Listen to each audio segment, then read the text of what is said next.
Yes, good morning, students. I hope you are well at home and doing your study seriously, but also sincerely. Sincerely is a good word, not seriously. Sincerely is good to be everyone. So don't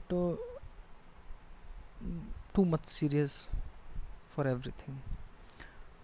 You have to conversation with your elders at home, your teachers, subject teachers, so you can feel relaxed about your work, about your study. Okay, as I told in the last class, we start history from today. This is your first unit. Kindly remember unit and the chapter number 1. Chapter number 1 is I think the French society during the late 18th century. Okay, this is first unit, the French Revolution. We study first about the European revolutions, then after Indian revolution of freedom struggle and the national independence movement, and when we got independence in 1947. Many of students asked many times, sir, why we study about the French Revolution first, why didn't Indian? So here's a simple answer: because of it was happened early in the 18th century, and later on India, I think in 20th century, 1947 in 20th century. So there is a gap between 150 years. So the main impact of Indian Revolution uh, is based on French Revolution, Russian Revolution, and many others struggle at contemporary world. So let's start the French revolution. ये एक brief है, ये आपको थोड़ा सा समझना है कि इसमें कुछ इंसिडेंट आएंगे आपके. तो ये एक ब्रीफ है पहले फ्रेंच रेवोल्यूशन, ठीक है. तो पहले आप थोड़ा साल का सा इसको समझें, हाईलाइट करेंगे, उसके बाद हम टॉपिक पे आ जाएंगे. ये मॉर्निंग 14 जुलाई 1789 है. City of Paris was in a state of alarm. वहाँ पे सारे लोग एक अलग सिचुएशन में थे, वहाँ पे सब चौकन्ने थे. Thing had commanded troops to move in the city. राजा ने ऑर्डर दिया ट्रूप्स को, अपनी आर्मीज़ को, सिपाहियों की, वो शहर की तरफ जाए पेरिस में. Rumour spread that he would soon order army to open fire upon the citizens. अच्छा, रूमर्स क्या फैली? रूमर्स ये फैली कि वो ना जल्दी ही ऑर्डर ओपन फायर का ऑर्डर देने वाला है. और some 7,000 men and women gathered in the front of town hall. और इसके बाद क्या हुआ? 7,000 मैन एंड वुमेन का एक फोर्स गैदर हुआ टाउन हॉल में. टाउन हॉल एक जगह है. And decided to form a people's militia. और ये वहाँ पे डिसाइड किया गया कि हम लोग अपने लोगों की एक मिलिट्री बना लेंगे. मिलिटिया एक word as a French use होता है. They broke into a number of government building in search of arms. और इन 7,000 लोगों ने क्या किया? 7,000 पीपल्स ने क्या किया? उन्होंने बहुत सारी गवर्नमेंट बिल्डिंग्स को तोड़ दिया. किस वजह से? सिर्फ आर्म्स, जो हथियार होते हैं ना, उनको सर्च करने में. र्यूमर्स के बाद देखिए क्या क्या ज़्यादा होने लगा. Finally a group of several hundred people marched toward the eastern part of the city and stormed the 14 fortress prison the Bastille. Eastern part की तरफ, वो जो शहर की ईस्टर्न पार्ट में था, एक बड़ा ग्रुप कई हज़ार 100 लोगों का मूव करता है. एक किले बंद प्रिजन है, जेल है, जिसका नाम है द बेस्टिल, उसकी तरफ. Where they help hope to find hoarded ammunition. अब ये एक नया वर्ड आ गया, होर्डेड एम्यूनिशन. मतलब वही हथियार वगैरह उनकी खोज के लिए वो लोग वहाँ पहुँचते हैं.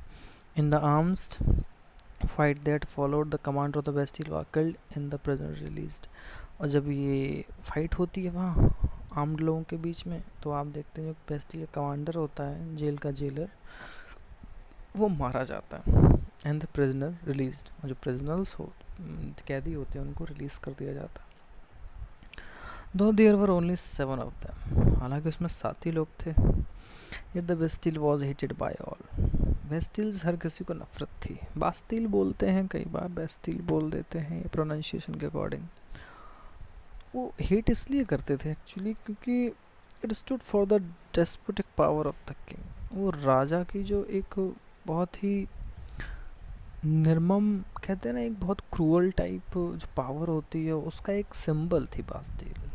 किसी को भी अगर कुछ कहना या करना होता था राजा के लिए, तो राजा कुछ बिना सोचे समझे लोगों को बास्टील में, जेल में डाल देता था। इसलिए लोगों को उस चीज़ से नफरत थी। उसकी जो एक भयंकर और बहुत क्रूरतम क्रूरल पावर थी, उसका सिंबल थी वो। The fortress was demolished and its vast stone fragments were sold in the market to all those who wished to keep a souvenir of its destruction. इस किले बंद जो जेल को ना डेमोलिश किया गया, तोड़ दिया गया, और उसके जो स्टोन फ्रैगमेंट हैं, जो टुकड़े हैं स्टोन के, उनको बेचा गया मार्केट्स में सबके लिए, इस उम्मीद से कि सब लोग इस डिस्ट्रक्शन का जो ये जो बुराई का प्रतीक है बास्टील, इसका एक पत्थर अपने पास रखें और कहें कि हाँ, हमारे पास भी उसकी यादगार है। Okay, the day that follow saw more writing both in Paris and the country side. Paris में भी दंगे हो रहे थे कम्युनल, और कंट्री साइड गाँव में भी हो रहे थे। कंट्री साइड हम हमेशा विलेज के लिए यूज़ करते हैं, आप ध्यान रखिएगा। Okay, most people were protesting against the high price of bread. ये एक दूसरा पैराग्राफ है, एक शॉर्ट इसमें दिखाया गया क्या हालात हैं फ्रांस में। लोग प्रोटेस्ट कर रहे हैं कि जो ब्रेड है, खाने की रोटी है, या इस तरह के दाम बहुत हाई हो गए हैं फ्रांस में। Much later when historians look back upon इस टाइम, और जब हिस्टोरियंस, जो लोग राइट करते हैं, बुक्स लिखते हैं, और जब इस टाइम को देखते हैं पीछे, they saw the beginning of chain of events. तो उन्होंने देखा कि ये तो एक चेन है ऐसे इवेंट्स की, that ultimately let the execution of the king in France. एक ऐसी चेन जिसकी शुरुआत हुई कि वो फ्रांस में वहाँ के राजा को हटा देना चाहते हैं। दो most people at the time did not anticipate this outcome. हाँ, उस टाइम के लोगों को इस तरह की चीज़ें या इस तरह के आउटकम्स का अंदाज़ा नहीं था कि इस तरह का रिज़ल्ट कुछ निकल के आएगा। How and why this happen, अब हम ये पढ़ेंगे कि हुआ कैसे, और कैसे हुआ और क्यों हुआ। ये बेस्टील है बेटा, देख लीजिए। ये कई सारे लोग हैं, आप देख सकते हैं, यहाँ बहुत सारे लोग हैं, इनके पास हथियार हैं, बेस्टील है, इनको तोड़ दिया है तो बहुत सारा क्राउड, मतलब जो एशेस करने के बाद जो धुआं होता है वो वहाँ पे दिखाई दे रहा है आपको। स्टॉर्मिंग ऑफ द बेस्टील ये लिखा है, ठीक है, ये एक पेंटिंग के जरिए आर्टिस्ट ने इसको दिखाया। Okay, this is the first chapter, unit first है, यूनिट फर्स्ट एंड चैप्टर 1। इसको ध्यान देंगे जब आप इसके आंसर्स लिखेंगे। आज से आपको रिटन का होमवर्क भी मिला करेगा, ठीक है। और आप देखेंगे कि कितने सारे चेंजेस हुए इस तरह से यूरोप में, फ्रांस में। Okay, let's see. In 1774 Louis 16 of the Bourbon family of the king. ये बूर्बो फैमिली समझ रहे हैं आप क्या? बूर्बो फैमिली एक्चुअली एक रॉयल फैमिली है। जैसे हमारे यहाँ डायनेस्टीज़ रही हैं राजाओं की बहुत बड़ी बड़ी, ऐसे ही फ्रांस में लुई 16 था, बूर्बो फैमिली से। Of king ascended the throne of France, वो वहाँ का राजा बना, ठीक है। He was 20 year old and married to the Austrian princess Marie Antoinette. Actually कई बार जर्मन वर्ड और इन वर्ड्स में कई सिमिलरिटीज़ होती हैं, पढ़ने में कुछ और होता है और लिखने में कुछ और। मैरी एंटोनिएट पढ़ते हैं इसको, एंटोनिएट, टी साइलेंट हो जाता है। और 20 साल का था लुई 16, और उसकी शादी हुई ऑस्ट्रियन राजकुमारी मैरी एंटोनिएट से। Upon his accession the new king found an empty treasury. जब वो राजा बना ना, तो उसने देखा कि उसका जो खजाना है, ट्रेजरी, ट्रेजरी मतलब होता है, अगर और भी अगर इजी समझाना चाहूँ तो एज अ मनी स्टोरेज, मतलब आपके पास कितना मनी था उस टाइम, मतलब उस टाइम खाली था जब वो बना। तो long years of war had drained the financial resource of France. बहुत सारी लड़ाई होती रही, वॉर होती रही, जिसकी वजह से फ्रांस में फाइनेंशियल रिसोर्स थे वो कम होते चले गए। Added to this was the cost of maintaining an extravagant court of the immense palace of Versailles.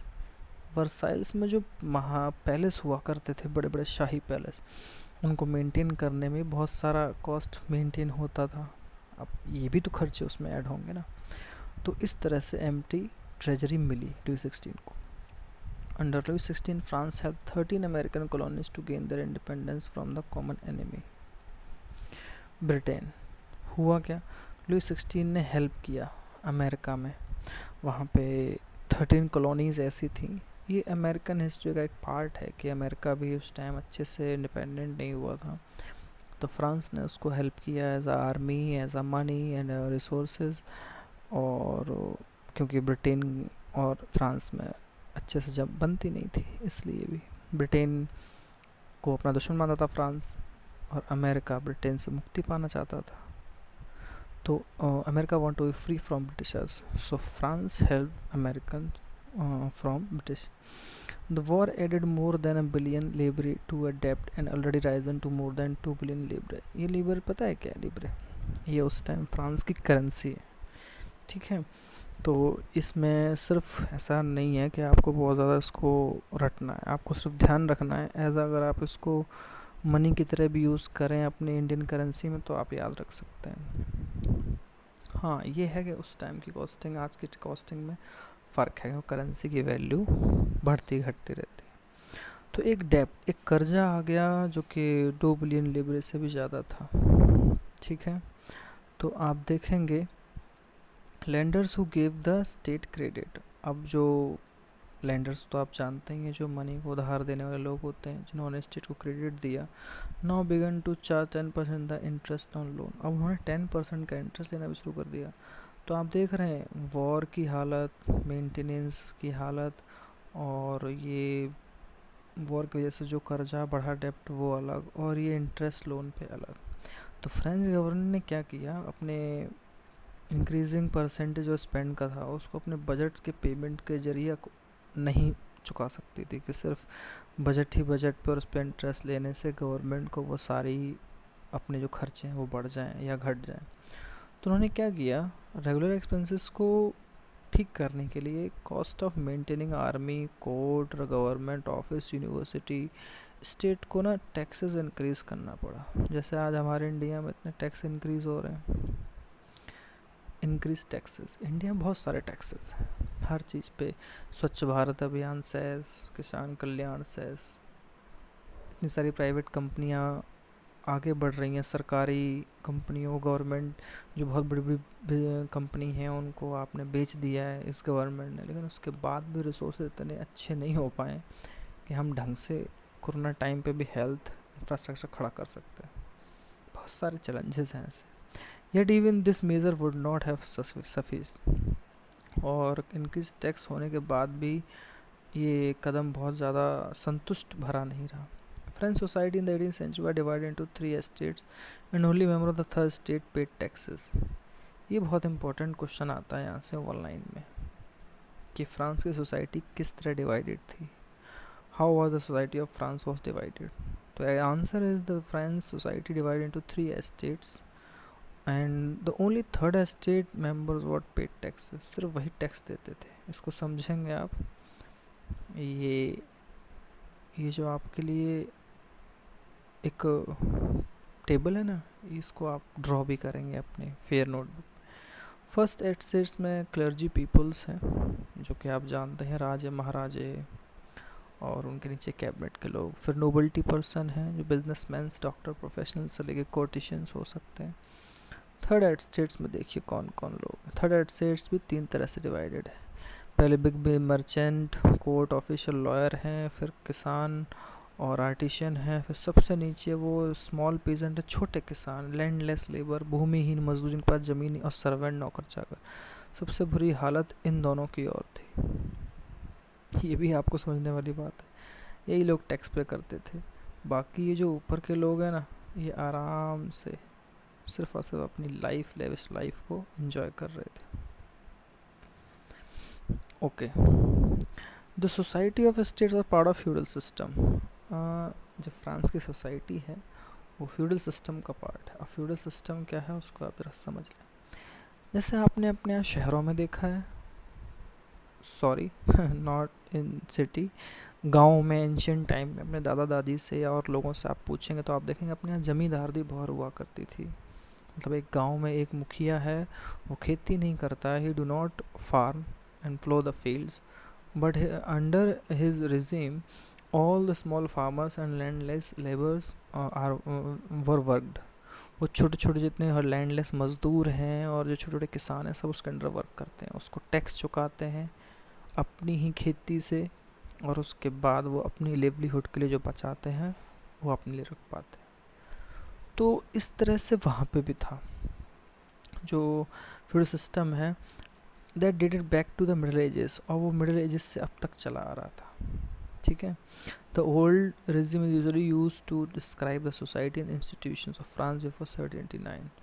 अब ओल्ड regime जब टर्म यूज़ करेंगे तो आप समझना होगा कि फ्रांस में 1789 से पहले की जो सोसाइटी है उसके लिए यूज़ हो रहा है। ओके, अब आप देख सकते हैं यहाँ पे system of French society was organise था। Peasant made about 90% of population, peasant सबसे ज़्यादा थे, पीजेंट किसानों के लिए यूज़ होता है। Farmers however only a small number of them own the land cultivated, उनकी खुद की जो लैंड थी कल्टिवेट करने के लिए वो बहुत कम हुआ करती थी, यानी उनके खुद के राइट नहीं थे कि उनकी ज़मीन पे उनका हक हो जैसे आज होता है। About 60% of land owned by nobles, अब 60% जो लैंड थी वो नोबल जो अच्छे दरबारी पैसे वाले लोग हैं उनके पास थी। Church and other rich members of the third estate, और चर्च के और जो अदर रिच मेंबर्स थे उनके हाथ में थे। आप देखेंगे चर्च में उस टाइम बहुत सारी परेशानियां हैं लोगों में, peoples are very frightened of and scared of church and their rules and many other things. The member of the first two estate that is the clergy and nobility, अगर first to estates की बात करें जिसमें clergy और नोबल्टी वाले लोग हैं, enjoyed certain privileges by birth, वो जन्म से ही अपने बहुत सारी चीज़ों में जो उनको फ़ायदे मिल रहे हैं वो एंजॉय करते हैं। राजा का बेटा राजा है, मंत्री का बेटा मंत्री है ना, कोर्ट में कोई दरबारी हैं, बड़े बड़े ऑफिसर हैं, उनका बेटा ऑफिसर बन रहा है, फिर उनका भी बन रहा है, तो on the base of birth वो इस तरह के जो प्रिविलेज फ़ायदे हैं उन्हें मिलते हैं। The most important of this was exemption for paying tax to the state, और सबसे अच्छी बात क्या थी, कोई टैक्स नहीं देना पड़ता है, टैक्स उन्हें नहीं देना है। The noble further enjoyed feudal privileges, इसलिए जो नोबल लोग हैं वो फ्यूडल प्रिविलेजेस को भी मतलब उनको फ़ायदा मिलता था, क्योंकि आपने देखा ना कि यहाँ पे कि उनकी जो लैंड थी 60% वो नोबल्स ने ओन कर रखी है, तो वहाँ पे भी टैक्स वसूलते थे आराम से। These include feudal dues which they accepted from the peasant, और जो peasant हैं उन्हीं लोगों से ये जो इस तरह के टैक्स होते हैं वो वसूलते थे ये लोग। Peasants were obliged to render service to the lord, अब peasant बेचारा मतलब जो इस तरह की सर्विस थी अपने लॉर्ड के लिए, नोबल पर्सन के लिए, फ्यूडल लॉर्ड के लिए, उसको निभाता था, उसके हाउस और घरों में और फील्ड में काम करता था। To serve in the army और to participate in building roads, यहाँ तक कि आर्मी में जाना हो तो भी उसका हिस्सा बनता था, और अगर कुछ बनाना होता था तो भी उसका हिस्सा बनता था। इस तरह के लोगों की हालत थी वहाँ पे। Yes, new words most important questions आते हैं डिफ़ाइन करने को, डिफरेंशिएट करने को, और कई बार मैच द फॉलोइंग में भी, जैसे आपसे पूछा जाए लिब्रे, तो आप जानते हैं ये करेंसी थी फ्रांस में। Clergy group of person invested with special function, the church, church में जो लोग होते हैं उनके लिए यूज़ हुआ है। तिथे एक टैक्स है जो चर्च लेता था, ठीक है, 1/10 ऑफ द एग्रीकल्चर प्रोड्यूस, मतलब एग्रीकल्चर में आपने जो भी फसल की उसका 1/10 आप एज अ टैक्स चर्च को दीजिए। चर्च आपको हर जगह बहुत इंटरवीन करता हुआ दिखाई देगा। टेली टैक्स टू बी पे डायरेक्टली टू द स्टेट, ये इस तरह का टैक्स है जो आप राजा को डायरेक्टली देते हैं, किंग को डायरेक्टली, डायरेक्ट टैक्स है एक तरह से। Okay,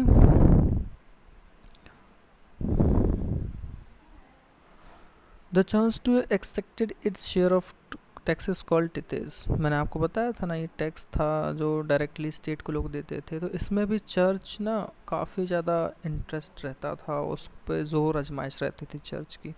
from the peasants and finally all the member third state had to pay tax to the state, और फिर चर्च ने इस चीज़ को इम्पोज किया, इंटरवीन किया, तो लोगों को ये थर्ड स्टेट के लोगों को पे टैक्स मतलब करना पड़ा स्टेट को, राजा के लिए।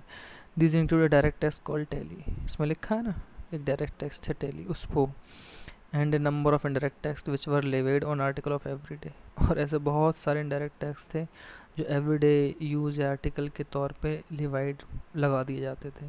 कंजम्पशन लाइक साल्ट और टोबैको, कि यानी अगर आपको नमक ज़्यादा कंजम करना है, टोबैको खाना है, तो आप टैक्स देंगे, indirect tax. The burden of financial activities of the state through tax was borne by the third state alone. अब ये बर्डन था फाइनेंशियल एक्टिविटी का पूरी कंट्री का, तो वो सिर्फ टैक्स जो आ रहा है वो किसके ज़रिए, कौन मतलब सहन कर रहा है, सिर्फ थर्ड स्टेट्स के लोग। इस तरह के हालात थे सोसाइटी को। जब आप समझेंगे फ्रांस में क्या हो रहा था, किस तरह की चीज़ें थी, तो आपको समझ में आएगा कि हाँ, वहाँ पर रेवोल्यूशन के जो तौर तरीके थे वो कुछ शुरुआत में समझे जाने लगे थे।